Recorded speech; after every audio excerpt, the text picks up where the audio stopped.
We had quite an SEC Week 7 to react to. The squad is getting together right now. You're talking ball with the SEC squad.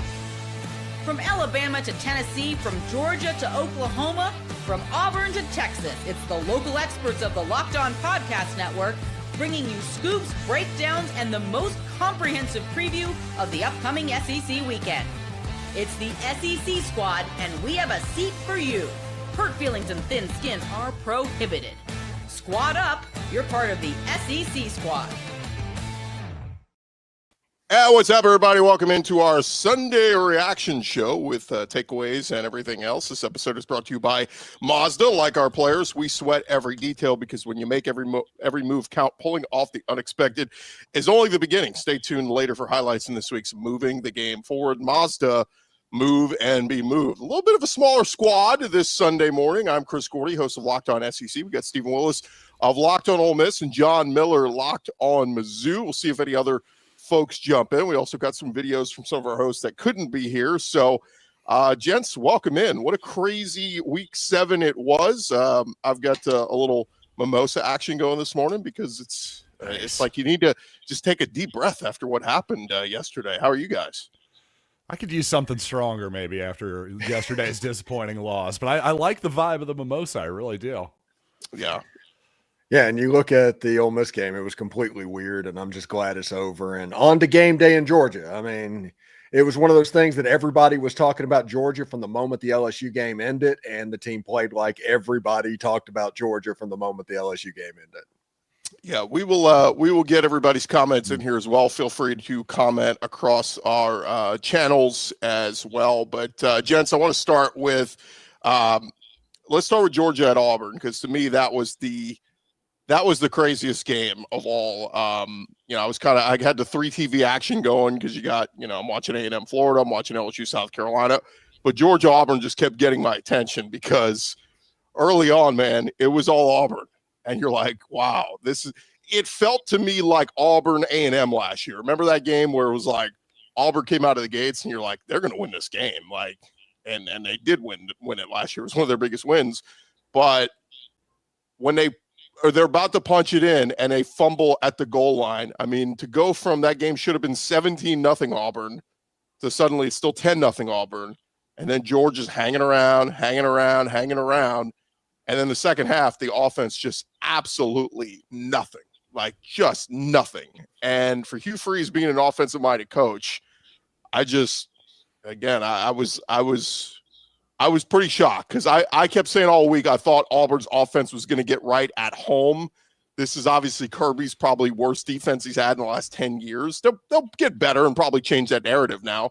But I just felt like this was a perfect opportunity for Hugh Freeze and Auburn, and they fell on their face again. Go ahead, Stephen.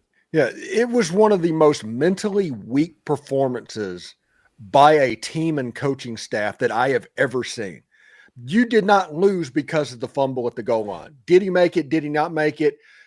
Who knows? It's close either way. I can hear both arguments and understand it. But to let that fumble control everything that happened after that was the biggest gift you could have given Kirby Smart. They completely took that game over because that fumble kept beating you every single play for the remainder of that game because you weren't mentally tough enough to get past it. If you would have gotten past the tough fumble, you had a chance to do a lot of stuff that was working. Yes, Georgia made some adjustments in the second half.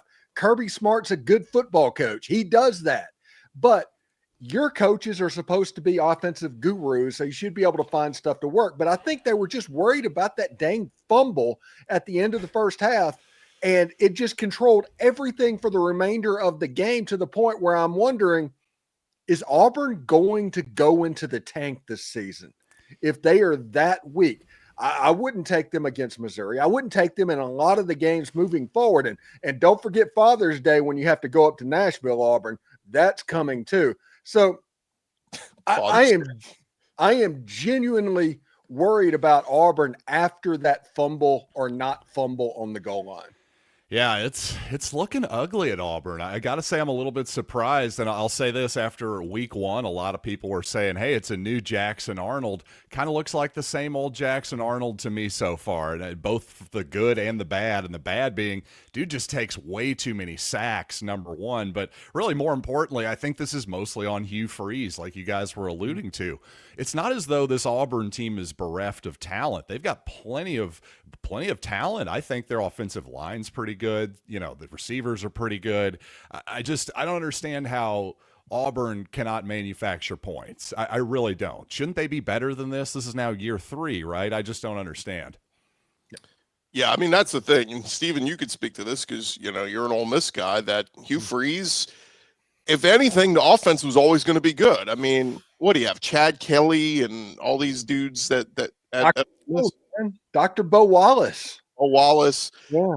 And then, of course, at Liberty had what's the guy's name that ended up being he's like the backup in Green Bay now. But I mean, he's always gotten the most out of his quarterback play, and you know, it's like it just to be this bad. Look, last 2 years, I was willing to chalk it up to it was Peyton Thorne, but Jackson Arnold's no scrub. Like right. Again, you can say what you want about him. He was not Sure. at Oklahoma last year, but we were chalking up to bad offensive play calling, lack of talent around him, all the injuries to wide receiver, offensive line to Oklahoma last year. But this year, you felt good about Auburn's offensive line coming into the season. You said their wide receiver room is one of the most talented in the country. I think it still is. Eric Singleton and Cam Coleman and Malcolm Simmons, the list goes on and on. So for them to be as bad as they are, and some of the throws from Jackson Arnold are just like, dude, take a chill pill and settle the F down. Why is everything either high or low? It's like, this should not be this way with an offensive guru like Hugh Freeze. Yeah, he's kind of got the Steve Sachs yips right now. That's what it looked like in the second half of that game. Wide open passes that were thrown at the feet of the wide receiver like 6 yards away. Honestly, all the stuff that we made fun of Arch Manning at the beginning of the season, Jackson Arnold was doing this in real time against Georgia in the second half. I'm telling you, it was a mentally weak performance by Auburn in the second half. It's one of those things.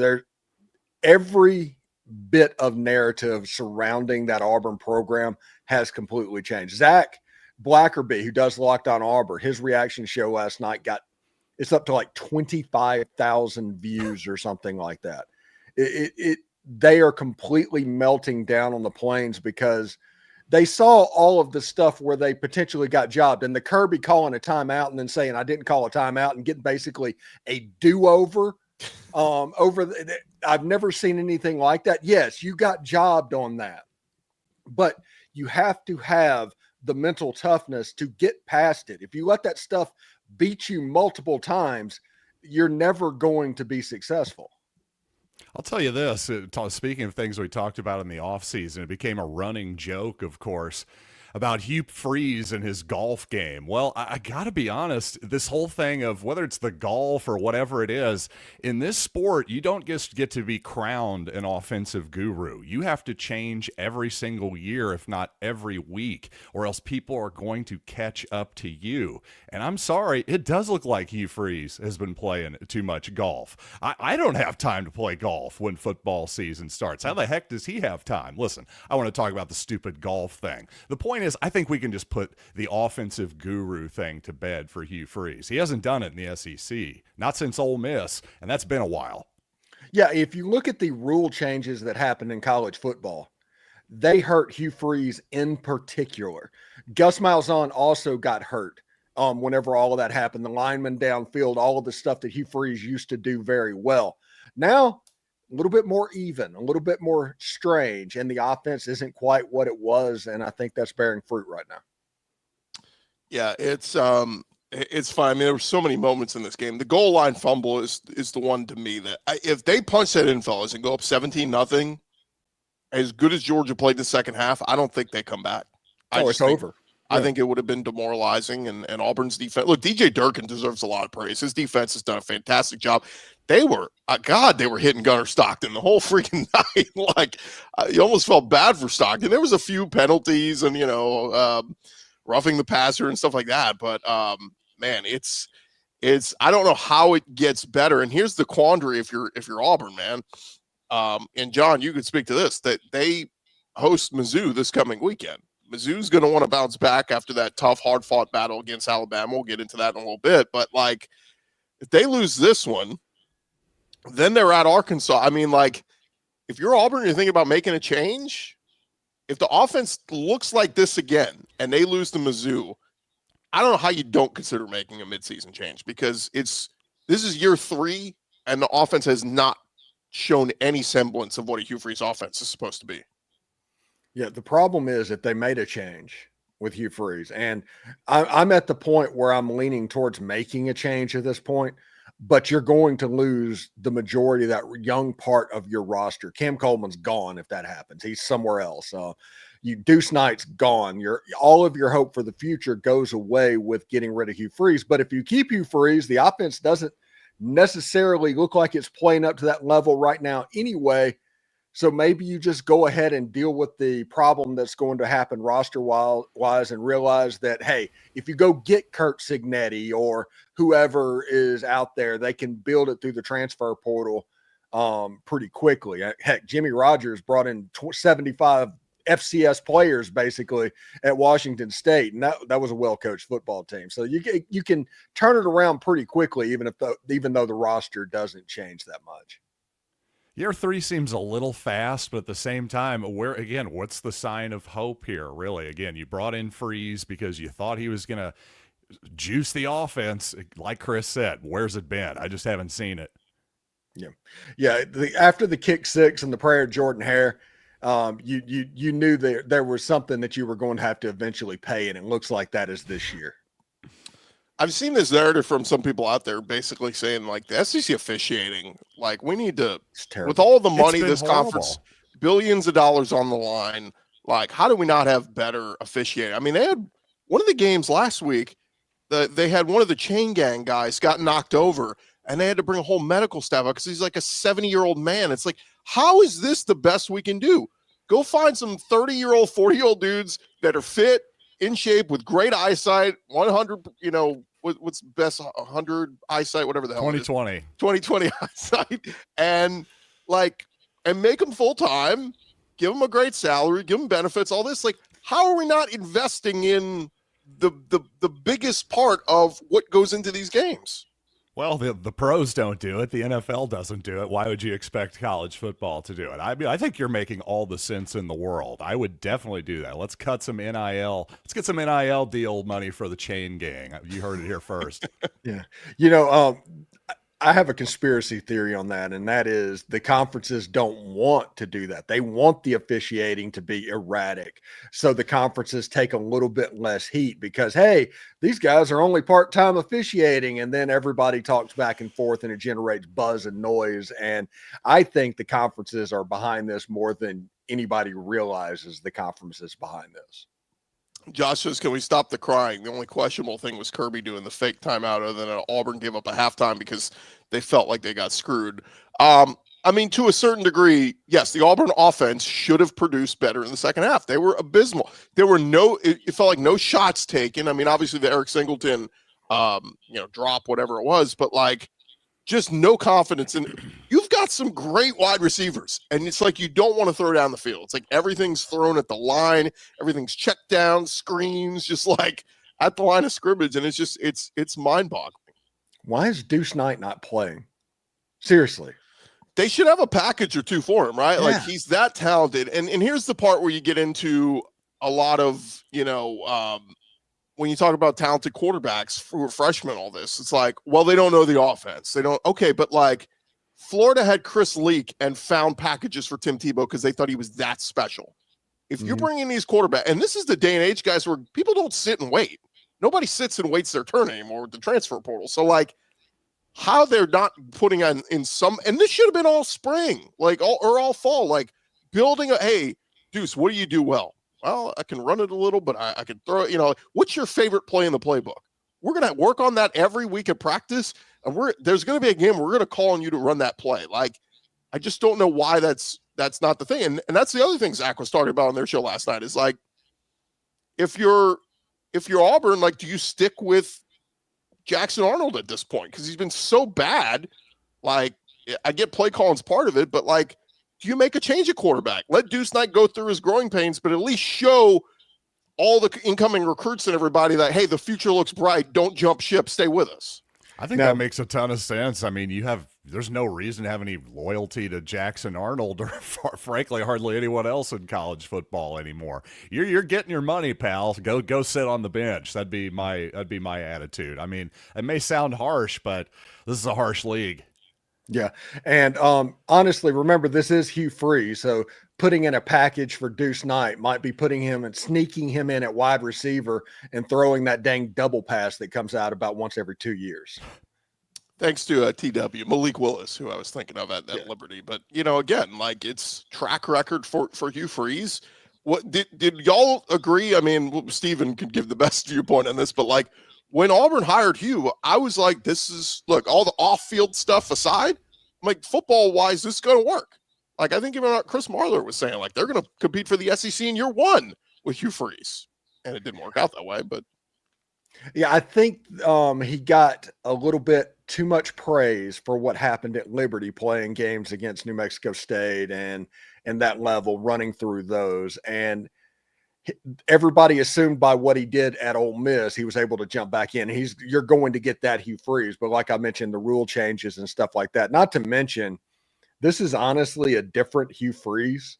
As far as he's much more thin-skinned than he used to be. At Liberty, you had the things where he was climbing into people's DMs that was criticizing what was going on around the coach and all of that. Remember whenever he got hired at Auburn, they were worried about his Twitter account and stuff like that. This is a different Hugh Freeze. They're thin skin, and they're on total circle the wagons mode right now. They are worried about keeping their jobs. So, yeah, it's going to be weird. Hugh Freeze was never a good fit for Auburn. He just wanted another SEC job after Ole Miss. He could have stayed at Liberty for 20 years, won 10 games a year, and retired a legend in the College Football Hall of Fame. And now he's going to be 3 and done at Auburn like so many coaches before him. Could have, I mean, of course. I mean, like he coached a game from a hospital bed as well. I mean, my gosh. I mean, it's wild to me that the offense is so bad. Like, that's just, we thought that this offense would look a lot better under Hugh, and unfortunately it doesn't. What did you guys make of the Kirby fake time? I mean, on the replay, he is calling timeout. And then he comes back to the ref and goes, I was clapping. And the ref's like, oh, you were clapping? Oh, my bad. Well, then we won't charge you a timeout and we won't penalize you. Like, that's a little bit. Had this happened with Nick Saban, we all would have went, oh, God, SEC favoritism. But now it's Kirby. Saban's gone. Is Kirby getting the SEC favoritism? Oh, he absolutely is. And if you didn't call a timeout and they said that, fine. Take the 5-yard penalty. Don't try and game the system. I don't care if you were saying the defense is clapping or anything like that. That was the most egregious play. Not the fumble. That one was the most egregious play where you're like, something fishy is going on here, because there's no way that you can just get a mulligan after the play clock is going to run out when you have one timeout left. That would have been a big moment if Georgia would have lost that timeout. If, never mind the fact that they didn't use it for the rest of the game, but in that moment, that would have been a big deal. And I have no idea how that worked, where it's like, no, I didn't call timeout. It was, it was just the way it is. And they're like, okay, do over. We'll just snap the ball again and pretend like nothing ever happened. Yeah, speaking of terrible officiating, my goodness, that reminded me of the moment in the Missouri-Kansas game where the Tigers took a 15-yard penalty, so they were kicking off from their own 20 as if it were a safety, but it wasn't a safety. Eli Drinkwitz went, hey, can we free kick it here? And the refs went, yeah, go ahead. What? That's not in the rule book. And the officiating crew was suspended for that. So I just thought that was a funny note there. But as to the idea that is Kirby Smart getting some favoritism? Well, yeah, of course he is. It's called human nature, ladies and gentlemen. If I'm Arn from Rome, Georgia, and my part-time job is being an official, then yeah, I'm going to probably be a little bit intimidated by Kirby Smart. And when he lies to me and Jedi mind tricks me a little bit, it's going to tend to work. That's how I think human beings work, everybody. All right, when we return, guys, we got to get into Red River. We'll also get into the Auburn Mizzou game. We got plenty more to go here on the Locked On SEC Squad Edition right here on a Sunday. Hey, but first, I want to remind you guys this episode is brought to you by our friends over at Mazda. And look, Mazda is always moving the game forward. For those who believe it's not just about playing the game, it's about redefining it. There are moments that do more than put points on the board. They move crowds, move culture, keep moving the game forward. And this week's moment that moved the game forward, guys, who do you want to go with? I mean, there's plenty of stars from yesterday. You know what? I might go with, let's go with Ty Simpson, because he was outstanding. What, another 200-yard day, 3 touchdowns, passes. We'll get into this, John Miller. Sorry to depress you a little bit, but Ty Simpson, obviously, I just saw the latest Heisman odds. He's right up there, I think, number 2 behind Carson Beck. Again, this is week to week. The odds change and move. But Ty Simpson absolutely moved the game forward. A 3rd straight top 25 win for Alabama without a bye week in between. Pretty impressive. And, again, Ty Simpson doing awesome things. And, look, when you follow what moves you, the unexpected is only the beginning. And just like there is more to every highlight, there is more to every Mazda vehicle. If you're thinking about buying a vehicle, check out our friends at Mazda. It is Mazda, move and be moved. All right, gents, before we move on fully, I did forget we have to play our buddy Zach Blackerby, his reaction to the Auburn game. So here's Zach, and then we'll transition and move on. Another week means there's another game that Auburn has found a way to lose under Hugh Freeze. The officiating was awful. No question. And Auburn fans have every right to be frustrated. And I think other teams watching what's happened to Auburn, and I mean, it sounds like South Carolina, I wasn't able to watch that game, but it sounds like South Carolina was in a tough spot officiating-wise as well. Like, the league deserves better. There's no question about it. That's not why Auburn lost this game. You know, Jackson Arnold, hold on to the football at the goal line, or don't overthrow Eric Singleton, put a little air under it, or don't throw it 10 feet over Preston Howard's head on a 4th and 3 where he had plenty of room. There's a lot of self-inflicted stuff too, and that seems to be kind of the thing that happens with this team over and over and over again. So they lost to a pretty good Georgia team, just like they lost to a pretty good Oklahoma team and a pretty good Texas A&M team. And those are all games they probably should have won. But you can't find ways to win in this league. It's a pattern at this point. So that was Zach Blackerby. We should mention this is the 3rd straight year Auburn has started 0-3 in the conference. I think that's never happened before. I want to say that's what somebody said. So, and it's happened under Hugh Freeze. So, yeah, man, we're talking about possibly calling for his head. This ain't personal. This ain't overreaction. This is straight up terrible trend and not going the right direction. It is funny though. Zach brought up on his post game show, like, I did have them losing these 3 games, but I have Auburn finishing 8-4. So that's the crazy part is as much as you want to throw in the towel and say Auburn's terrible, the defense has been really good. If they could just figure out something offensively, the season's not over. I mean, playoffs hopes are over, but like an 8-4 season, you could end the season and go, all right, arrow pointing in the right direction, Auburn trending upward. But do you guys have any faith that's going to happen? All right, Chris, if Auburn played LSU this year like they should, like they always have, what would the final score of that game be? Oh, my God. I mean, probably 20-10, much like the Georgia game. Is that a 3-2 Auburn, Tommy Tuberville, Mississippi State game? It's one of those things. What I saw from Jackson Arnold the second half, I don't know it can be fixed, honestly. I saw a little bit of Steve Sachs yips happening in the second half of that game to where they're missing wide open guys. You make the right decision, you make it in a timely manner, and you just can't make the throw. And this is a guy that I saw at the Under Armour All-American game when he was down there. Saw him in person. It's like, man, this guy is really good. He can rip it. And all you see now is hesitation and accuracy problems and stuff like that. He's living off of his legs at the moment. It's just really kind of sad to see where that offense is going. Saw somebody in the comments say, Birmingham Bowl, here we come. You should be so lucky. I think you guys are heading to Shreveport, by the way. So good luck with that. But by the way, enough with Auburn, by the way. I'm sick of them. Can we move on? Can we move on? Yeah, we're gonna turn the page on Auburn. Let's get to Bama Mizzou. I mean, this one lived up to the hype, John. I thought Mizzou was gonna. I mean, they go right down the field on the opening drive and look so fluid, looked incredible. Score that early touchdown, but man, the defense was kind of on their heels with Ty Simpson in Alabama.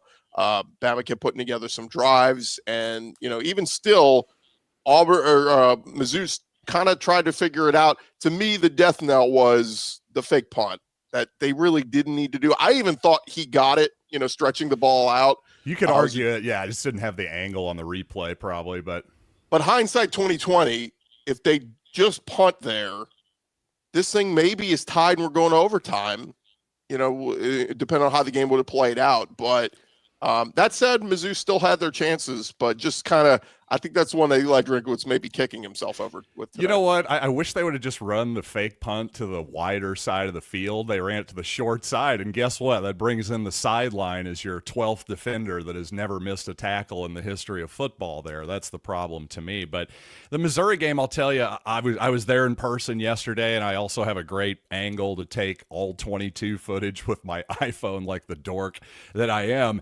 And I've been going through that this morning, right at the beginning of the fourth quarter here is where I cut it off, had to come on with you all.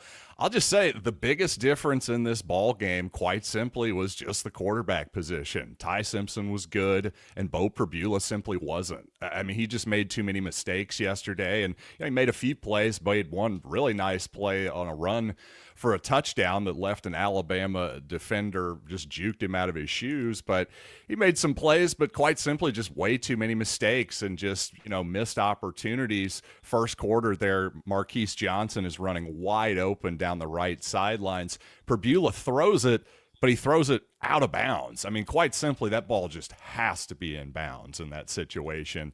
A bad interception that sealed the game for the Tide.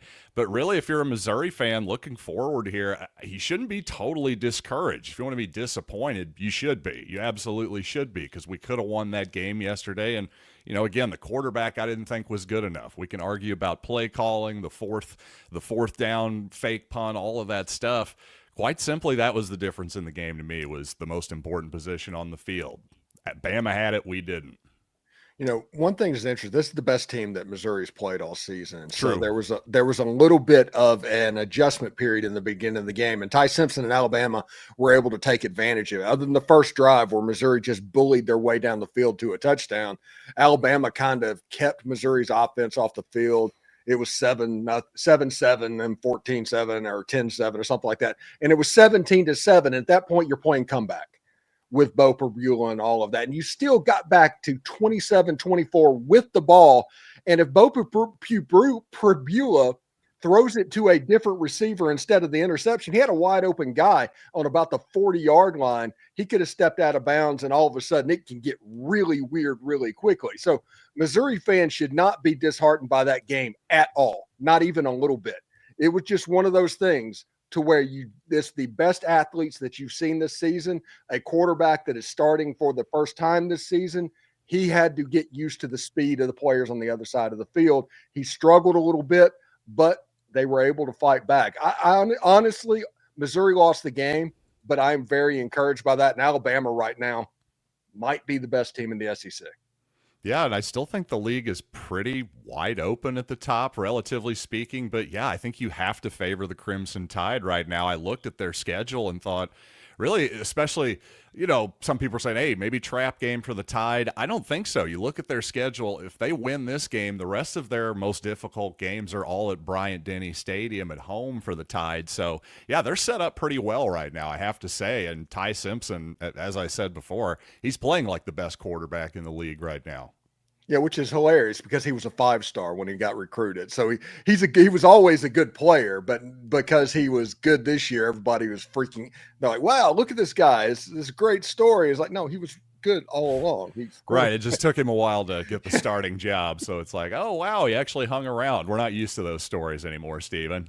Grace says, let's be real, Probula alone didn't lose us that game. Yeah, but it also felt like one of those games where it was a reality check. Like, oh, you did this against Kansas and all these, crappier teams. Now you're playing a real team in Alabama, and suddenly Ahmad Hardy averaging 7 yards a carry isn't there against the Alabama. And this isn't like one of Alabama's best defensive fronts, but they just play so sound. They play so well, and they tackle well. How many times yesterday, like, God, if Mizzou just slips that one tackle, it would have been a big play. That's true. It just Alabama was very fundamentally sound. I think Kane Womack did a good job, and but I think Missouri was too, though. That's the thing, defensively and just generally speaking. Again, looking back at this game up front, I'm used to seeing. Obviously, as a Missouri fan, we play the Tide. There's a huge difference in the trenches. I thought it was much more of a stalemate in the trenches than anything. So again, I think the Tigers are for real. Unfortunately, they definitely let one get away from them there. To the commenter who said, hey, let's be real, it wasn't all Probula. I never said it was all Probula, but I'm telling you, go back and watch. There was mostly a stalemate in terms of talent, I thought, just overall. I think that was the difference in the game. And it wasn't just about Probula. I'm trying to give Simpson some credit, too. Did you see that touchdown pass in the back of the end zone there? The Missouri defender was undercutting that route. If that thing is even slightly behind him, that's maybe an interception. That was just a beautiful, beautiful anticipation and location by Simpson on that play. So, listen, I think Probula will probably be fine going forward. He's been a good player so far. And, again, just from the human element of this, the guy's playing the freaking Alabama Crimson Tide in his 6th start of his entire life, this in college at least, okay? So it's okay if he was maybe a little bit nervous, a little bit whatever. That's understandable. It really is. Somebody brought this up early in the game, that taunting play. Come on. Like, I get why they had that penalty, but right. I think that needs to go away. Like, let kids celebrate. If they make a big play, they should be allowed to. I mean, literally, it came up in his face like, yeah. Like, it wasn't like he threw him to the ground. Like, that, okay. But, like, taunting in the first freaking quarter, like, what are we doing, man? It's just people having emotion and let them have it. The other one I got to give a shout out, Lottie Brooks for Bama. My God, what a hell of a play on, I think it was 3rd down that set up a 1st and goal for that. I mean, like, Bama's got receivers, man. Yes, Isaiah Holt in a game where Ryan Williams nothing. Barely even played. I kept looking for him out there. I'm like, where's number 2? He didn't even play that much. I'd be interested to see the snap counts, but you're totally right. They got some dudes, man. Isaiah Horton, Cuevas had some nice I mean, they came up big. Or give credit where credit's due. They're good players and all that, but the reason that Missouri honestly didn't win this game is because there are no rocks in the stadium. Oh my God. Not the Rocks again. The Rock Empire. It's going to be back next season at least. All right. Well, let's we heard John Miller's side of things. Let's hear a little bit from the other side of things. Do we have to? Our buddy Luke Robinson, who's at the airport. He would be on with us, but he's flying back from Kansas City. It's Luke Robinson with Locked On Bama in the Kansas City airport, heading home after Alabama's big win over Missouri, an undefeated Missouri squad that is very, very tough. They held Ahmad Hardy, who is a fabulous running back, to well under his average and looked really good in a lot of aspects. Ty Simpson continues to be incredible.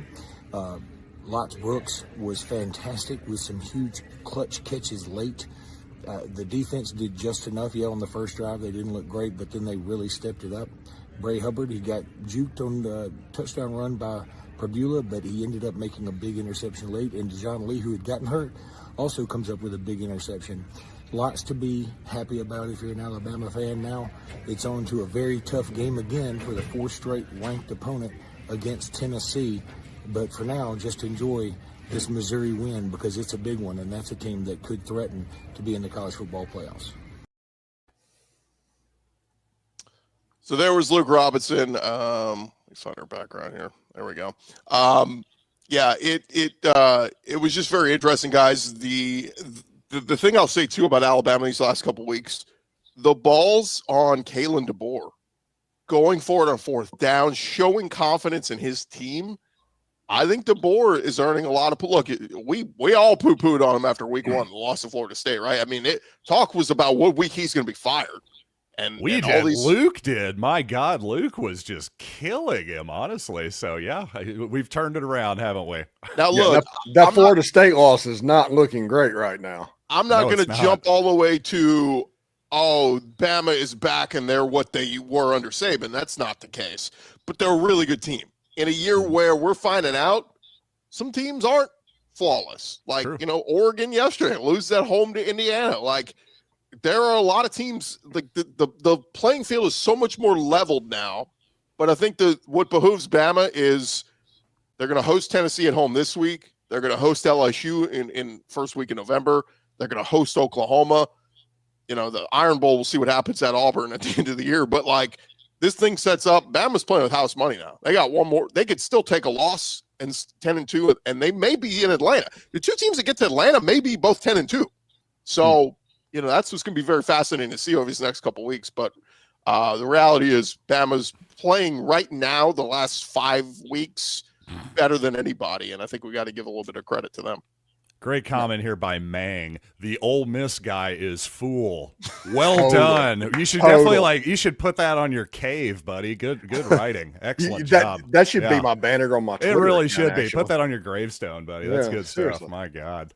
All right. Well, when we come back, guys, we do have to get into Red River. What a hell of a game that one was. I had the two TVs going for all the games that were going on in the afternoon slate. But Texas, Oklahoma, we'll react to that coming up in just a second. But first, I want to remind you guys, of course, the NFL season is here, and coming up in less than half an hour, we will have the NFL slate and FanDuel. Of course, got that great offer going on right now. New customers can bet just $5, and you win $300 in bonus bets if you win. That's right. You pick a bet, you put down $5. If it hits, you'll unlock $300 in bonus bets to use across the app. Makes watching football that much more exciting when you got a little something riding on the action. And they've got all the SEC games up there as well. So if you like betting on college, if you like betting on pros, whatever it is, FanDuel's got something for everybody. Whether you're a casual fan or you love diving into the stats, FanDuel makes the game day experience so much better. So what are you waiting for? Go to FanDuel.com right now, download the FanDuel app today, and get started. And if you've never used them before, first time signing up ever, make sure you take advantage of that great offer. Bet $5 and you can win $300 in bonus bets if you win your first bet. That is at FanDuel.com. This episode also brought to you by our friends over at Monarch Money. Look, most people can't name all their financial accounts or even what they're worth, whether it's your 401k, your properties, your investments, whatever it is. If you don't have the full picture, you're probably leaving money on the table. John Miller knows all about this. That's why there is Monarch Money. It's an all-in-one personal finance tool that brings your entire financial life together in one clean, easy-to-use interface on your laptop or your phone. Monarch, built for people with busy lives. If you put off organizing your finances, Monarch Money is just for you. They're going to do all the heavy lifting. You can link all your accounts in just minutes, see clear visuals on where all your spending is, finally feel in control of your money without ever using a spreadsheet. Don't let financial opportunities slip through the cracks. Use our code LOCKEDONCollege. You're going to get half off your first year. That is 50% off a full year at monarchmoney.com with our code LOCKEDONCollege. Go check them out today. All right, gents, as we get back into it, Red River, I call it the shootout, but rivalry game as they want to. Pew, pew, pew. I know, yeah, because God forbid we call something a shootout. It's, that's in the same bin as the world's largest outdoor cocktail party, I think. Yeah, can't say that. Kids might drink, Yeah. By the way, buy thing. Grand Theft Auto 6 coming out next year. But man, this one was tough. I mean, look, when we heard all week that John Mateer was probably going to go, I kept wondering, is this a smoke screen? Is he going to play all this? It never really dawned on me, guys, that if he was going to play and not be 100%, he might be a liability. And as this game played out, John Mateer was a liability, man. He was not. I couldn't help but keep going. Gosh, maybe they give Michael Hawkins a drive. And I get it, a lot of people go, no. Hawkins would have been eaten alive by that Texas defense. Okay, but at the end of the day, John Mateer scored 6 points, was shut out in the second half. Kudos to Oklahoma defense. I thought they did a hell of a job, but Arch Manning and the Texas offense did just enough. Trey Wisner with 94 rushing yards, and Texas beats Oklahoma 23-6. Curious, you guys' thoughts on this one?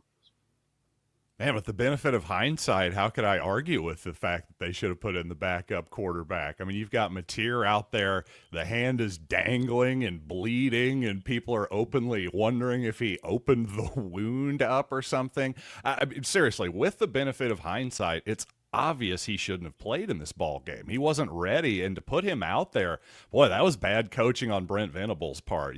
Maybe bad on the training staff's part, whoever. Just there was some bad decision making there because I don't know. It turns out having a healthy hand is important when you're a quarterback.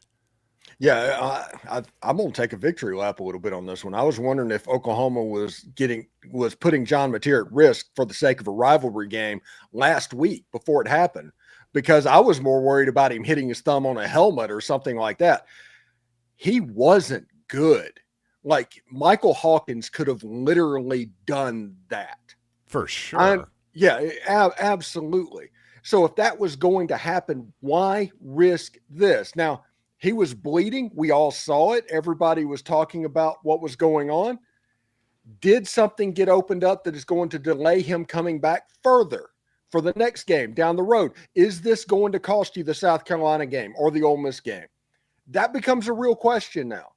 And if he comes back, can he be effective? Because if that John Mateer plays in the game against South Carolina or Ole Miss, Oklahoma's not winning that game. It doesn't matter where they're playing. So I think that John Mateer getting rushed back, because that feels exactly what they did for the sake of a rivalry. They did this. I think that was a horribly short-sighted mistake, and it potentially could cost them the college football playoff this season. And I think that's the right phrase, is short-sighted, because in the 12-team era, my God, you don't have to win every single game anymore, guys. I understand the Red River Shootout is a historically huge game, huge rivalry. I get it. It's not really any more important than any other of the games in the SEC, though. It just isn't. And you're just, the forest for the trees, whatever that analogy is. I think you're exactly right. I think it was a short-sighted move by Oklahoma that could end up costing them in the long run. Somebody said, very happy for Arch. He started to turn around. I did think a little bit like we had the standing over the Sam Houston State defender a few weeks ago. I mean, when they runs for that first down late in the game and does the waving, I'm like, okay, bro, you threw for 166 yards and rushed for 34. You had an okay game, but let's not act like y'all just dominated. Oh, suck on it, Oklahoma. We're coming for the championship. Be a little bit humble here, Arch. It was a good game for him. Not great, but good, and it was a really great win. But that one just kind of rubbed me the wrong way. I'm like, let's check it a little bit, Arch. He wants to be Joe Burrow so bad. That's what it is. He wants to be Joe Burrow. In the first opportunity he has, he does it. I think he would be more insufferable than Johnny Manziel if he was a good quarterback. When he finally gets through, he played all right. I think Texas and Steve Sarkisian actually did some brilliant stuff by putting him under center and stuff that probably his uncles know a little bit about, of keys that you can look for of what's going on. But you're right. Talking noise, waving to the crowd and all of that, it seems forced. It's like forced happiness, mandatory fun. That's what's going on. You just beat Oklahoma in a game that honestly nobody thought you would because of what happened a week ago against the Florida Gators. So enjoy this. Get ready for, I guess, what is it, Mississippi State? No, Mississippi State's at Florida, but they're going to Kentucky. Get ready for the Wildcats, and let's see how that goes. But I am glad that they started to lean on the running game a little bit. Quinn Wisner getting going. That's probably the biggest story of this game. This guy said we'll find anything to hate on Arch. I mean, look, the guy was a preseason Heisman favorite. He was the next coming and all this. And I said this preseason. I said he's going to have his roller coaster. He's going to have his ups and his downs.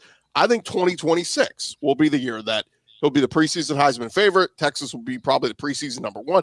All the hype for Texas next year, I think will be worthy. I think he'll be awesome by next year. He's just got to go through his growing pains.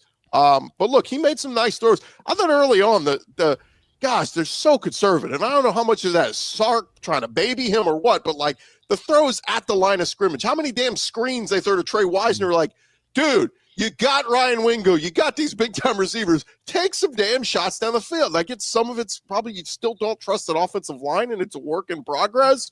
But I just gosh, this game was playing a phone booth in the first half, and I'm like, somebody make a damn big play. Right. And again, Texas, look, the punt return, was there a block in the back?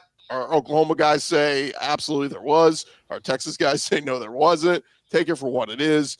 But that one was the kind of the separator that made this thing out of reach. But did you ever feel like Oklahoma was going on a touchdown drive? Because I didn't feel that way.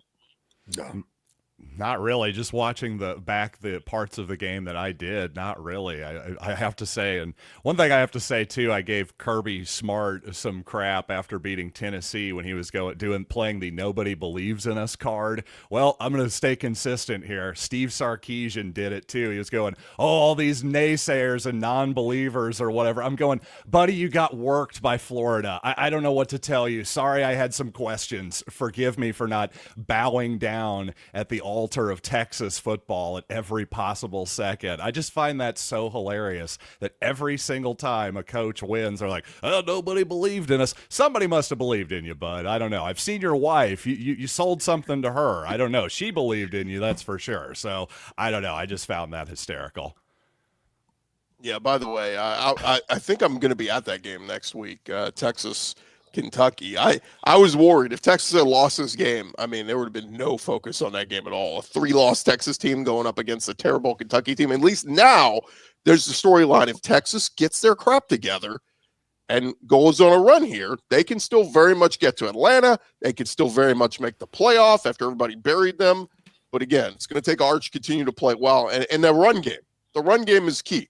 Trey Wisner with the hamstring injury last week. CJ Baxter didn't play again. Like, if they can get all that figured out, Texas very much can be in the playoff picture still. Let's hear from our guy, Jay Smith, host of Locked On Sooners, following this one. The video y'all been waiting for. You may be wondering, how did I get here? Yeah, Sooners got their tail kicked. BTA. Sooners lose to the Longhorns. And I just want to know, first off, shout out to John Neighbors for knowing exactly what was about to happen. Shout out to BK over there at Locked On Longhorns for having me on to talk ball on his show as well. But John Neighbors, how'd you know this? Like, did you do the body swap for the 2024 team to the 2025 team in the second half? Because second half was literally not a game that I thought we were actually going to be able to play. That was terrible. It was awful. We forgot how not only to play defense, but our offense was 100% the 2024 team. In that case, we probably should have played Michael Hawkins in the second half, but I digress. Sooners lost. Oh, well. Flush it, move on to the next game. Sucks losing to a rival, though. Really sucks, especially a Texas team that was struggling. But they played great ball. They showed up, and they showed that they actually wanted it more. So not going to make it because I'm traveling. As you can see by the fancy chair behind me, I will see y'all on the squad show. I promise you on Tuesday, I'm going to try my hardest to make it, and y'all can yell at me then. Jay Smith, Locked On Sooners. We'll talk soon. Man, that was awesome, by the way. He came from Versailles. I was halfway expecting him to tell us to let us eat cake. So real quick, just kind of talk about what's ahead for these two teams. For Texas, they're at Kentucky. They're at Mississippi State. So two, winnable environments. Mississippi State's better this year. They get Vanderbilt at home. They're at Georgia November 15th. What's Georgia going to look like in that game? And then they're home against Arkansas and home against A&M. I'll put it out there for you guys. November 28th, home against A&M. Right now, would you make a prediction that game is just like last year, that the winner of that game goes to Atlanta between Texas versus A&M? Wow, that's a tough one. As long as Texas A&M wins. The Texas being back thing, it almost feels like Bloody Mary at this point. If you keep saying, it's like saying Beetlejuice 3 times in a row, Texas is back, Texas is back, Texas is back, and there you go. We're going to talk about them for Atlanta. Let them handle what's going on, because we've seen them lose on the road. They've got the game at Georgia. They're likely going to lose that game. A&M's going to be tough, and don't ever underestimate Arkansas in this deal. I mean, we've seen both sides of this, and I don't think that they're going to play an extremely high level for the rest of the season. They got the win against Oklahoma. I don't know how much of that was Oklahoma's doing, with kind of rushing John Mateer back, but I don't know if I would put Texas up towards the SEC championship talk right now. They're not Georgia. They're not Alabama to me. I can't go there either, especially we didn't even mention they still have Vanderbilt on the schedule too. Am I guaranteeing a win over Vanderbilt? Not whatsoever. I mean, I just saw them at least hang in there with the Alabama team that we were all just saying, hey, they're probably the favorites to win the league right now. So is it possible? Sure, it's possible. I just don't know that I think it's likely. I still have a lot of questions with Texas. For Oklahoma, by the way, they have to go to South Carolina this week, a team that's kind of licking their wounds after their game against LSU. They're home against Ole Miss. That'll be an interesting one. Then they're at Tennessee, at Alabama, home for Mizzou, home for LSU. Guys, by my calculations, the last 5 weeks for Oklahoma were all against ranked top 25, current top 25 teams. In fact, current top 14 teams. So that's a tough go there. Mateer better get his ass right very quickly because that's brutal. Yeah, it's rough. That season definitely it has the chance to get kind of ugly down in Norman, but also that's a good team too. It's just wow, that is a brutal stretch. But please tell me again how tough Indiana's stretch is in the Big Ten. Like, come on, it's like you know how easy it is to get up for one game a year. Like, oh, we got up for one game, we beat Oregon. Yeah, now you're going to go play like the crappy Purdue's and the Rutgers and all the crappy teams in the Big Ten. Penn State probably is sitting back going, baby. This is a hard schedule. This Big UCLA. Ten gauntlet that we had to go through. Not anybody can beat Northwestern. Never mind the fact that Tulane beat them by 21 points earlier this year. We just couldn't handle them at home. Penn State would probably disagree with your statement, Chris. Well, let's run around it real quick. We've got about 8 minutes left in the show. South Carolina, LSU beats them 20-10. An ugly game again offensively for LSU. Is better by Nussmeier. We kept hearing he needed to get to the bye week. He looked healthier. He looked like he was throwing better passes. But LSU gets to the red zone 3 times and leaves points on the table. One fumble at the 1 yard line. A Garrett Nussmeier interception in the end zone. It was one of those games where like this should have been a bigger blowout, but LSU just kept leaving the door open for South Carolina. So the one big takeaway I'll say is for LSU, their defense is legit. I mean, this felt very much like the DJ Lagway Florida game a few weeks ago. They just didn't have a good enough game plan against Trinidad Chambliss in the Ole Miss loss.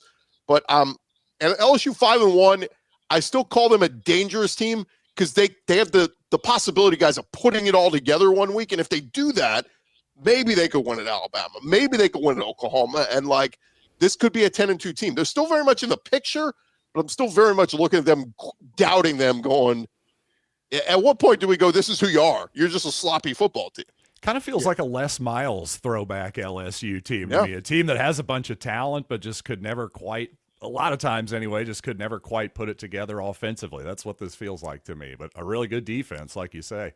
If I was Brian Kelly, I'd be watching Kentucky film on repeat and figure out how they turn games into rock fights, because that is the best way for LSU. Make the game a rock fight, and you're likely going to win because it's going to be so hard for the other team to score. There's going to get turnovers. You're going to win field position. Brian Kelly needs to play each and every game by the numbers, to the point where unless you are inside the 30-yard line of the other team, you do not go for it on 4th down. You never give up a short field.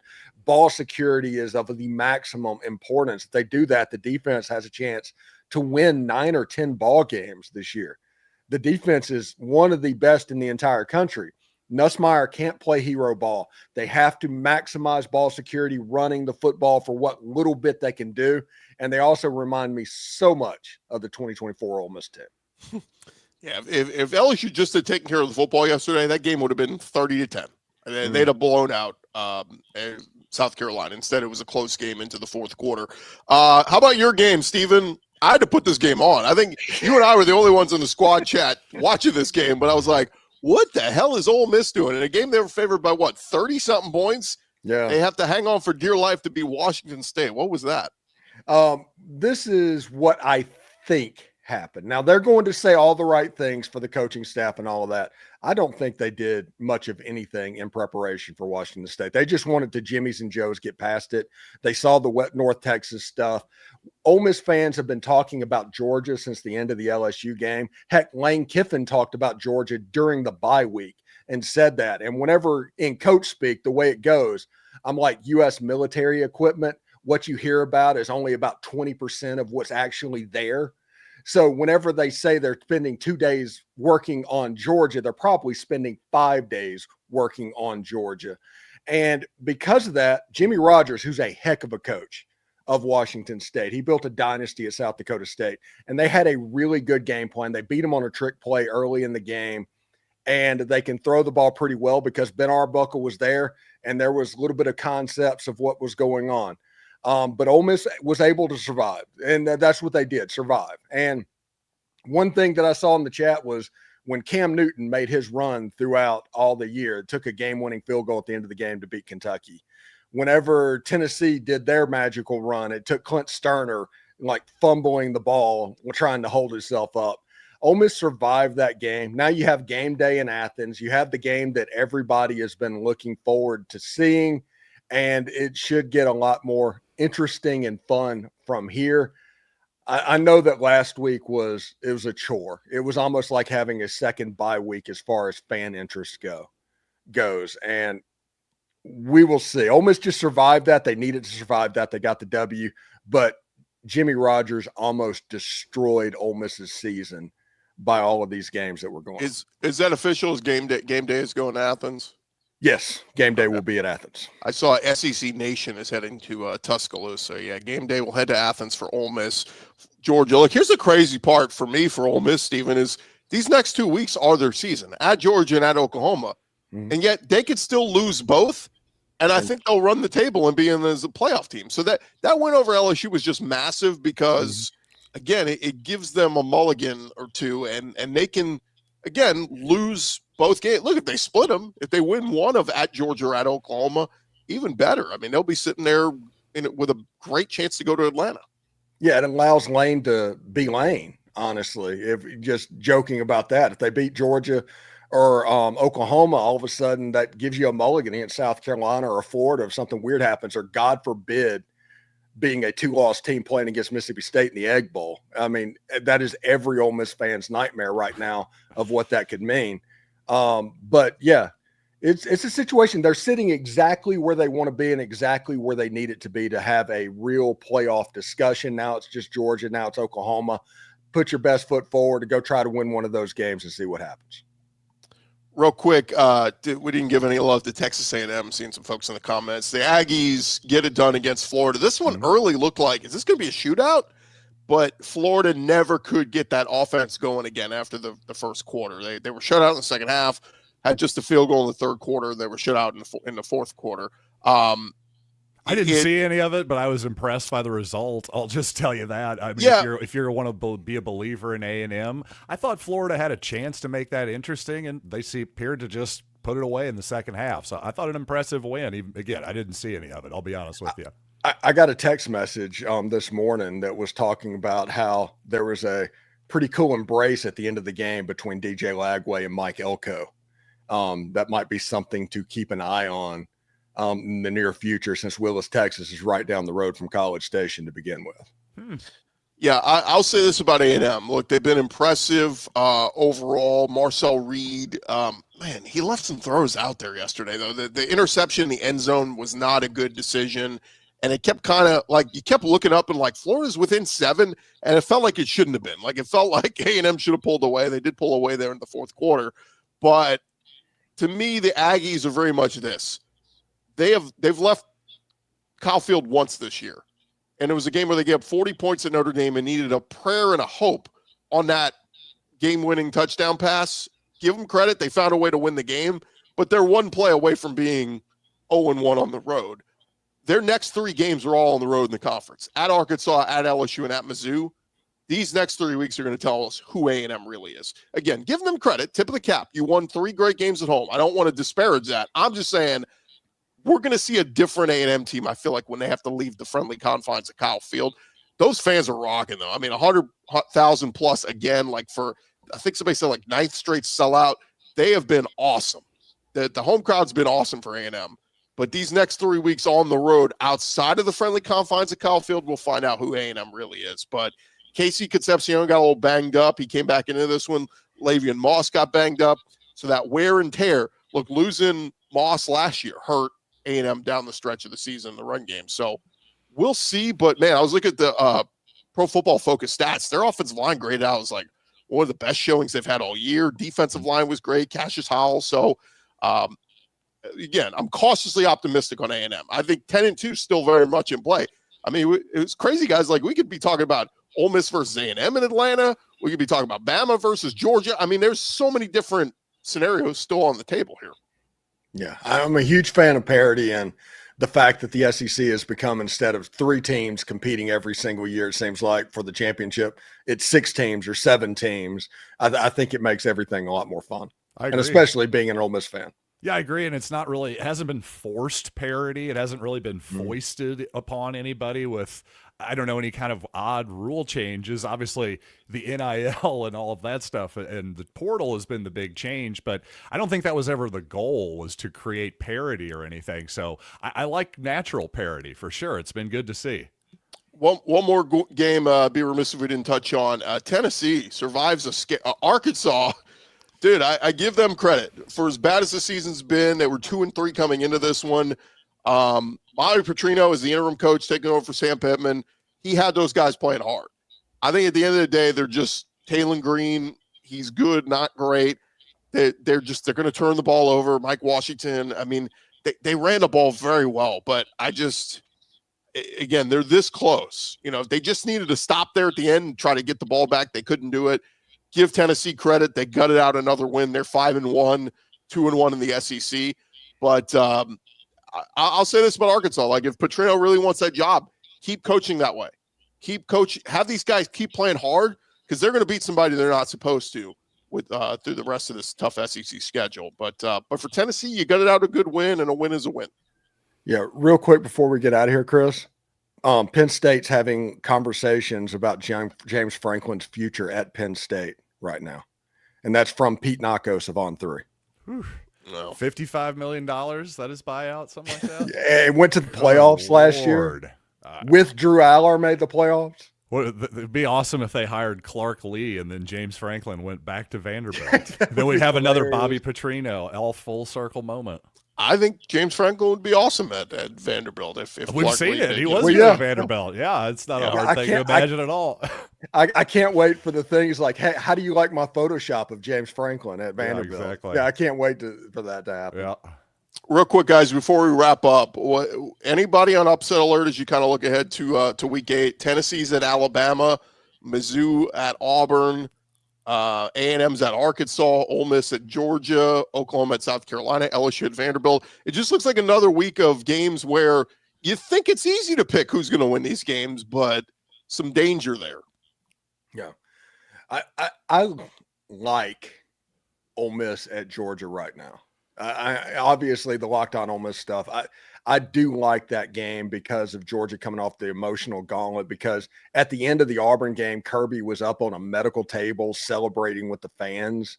It was one of those few times that you saw Kirby Smart kind of act like it was a Super Bowl type deal, even winning the game against Auburn. So maybe there might be a little bit of a letdown. It's not at night in Georgia. You never want to play at night if you can help it at Georgia. So I like Ole Miss there, and I like Missouri to get a road win at Auburn, obviously, as well, but that's not necessarily an upset. No, certainly not, after we talked smack about Auburn for the first 4.5 hours of this live stream here. But really the game I'm looking at just in terms of upsets, how about South Carolina over Oklahoma? I realize the Gamecocks have not been up to snuff this year, but it seems like they just haven't been able to score quite enough points. If John Mateer is still compromised, or if indeed maybe they make the move to Michael Hawkins this week, watch out. I'm just saying. The only thing I'll say, though, is South Carolina, that offensive line has been banged up and not good.